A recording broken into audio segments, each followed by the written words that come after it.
Bonjour, bienvenue sur la chaîne Vidaps de Sorbonne Université. Donc dans cette vidéo, je vais te montrer comment t'entraîner sur Osotogari chez toi et sans partenaire. Donc pour cela, tu n'as pas besoin de beaucoup de matériel, il te suffit d'avoir un rouleau de scotch et une ceinture. On met deux bandes de scotch à une distance d'1 mètre environ.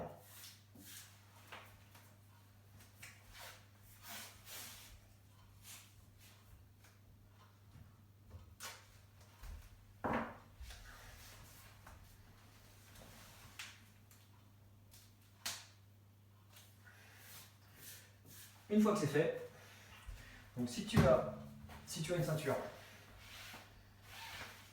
tu la prends. Il te faut un point fixe. Donc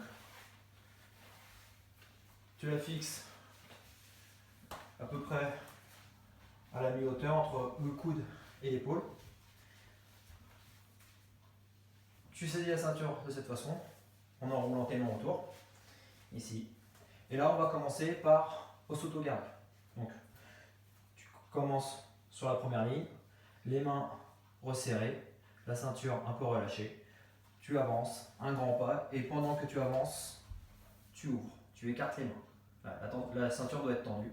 Une fois que tu as fait ça, tu lances la jambe arrière, pointe de pied tendue et tu reviens à la position initiale. Encore une fois, avance le pied, on ouvre, on lance la jambe de fauchage et on revient à sa place. Donc, on va faire 5 répétitions. Là, 1, 2, 3, 4 et 5. Point important, outre l'ouverture. Ce qui est important, c'est de regarder droit devant, envoyer la hanche, garder les épaules droites, ici, pointe de pied tendue. Et on revient. Alors, si tu n'as pas de ceinture, c'est pas grave, on peut le faire sans. Donc, même position de départ, sans la ceinture.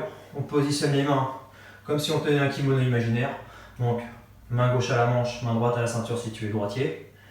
Ici, on fait exactement le même mouvement. Donc, les mains départ serrées. On avance la jambe d'appui, on écarte. On lance la jambe de fauchage, pointe de pied tendue. Et on ressort. Ici. Encore. Là. J'avance la jambe d'appui. J'engage bien le bassin. Je regarde droit devant, pointe de pied tendue.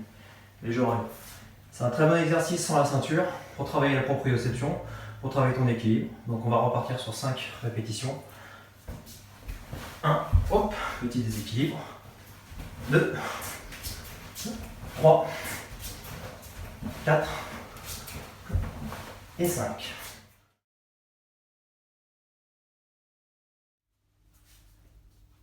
Alors j'espère que cette vidéo t'a plu. Donc la prochaine fois je te montrerai comment t'exercer sur Ouchigari exactement sur les mêmes principes. Donc n'hésite pas à t'abonner et je te dis à très vite.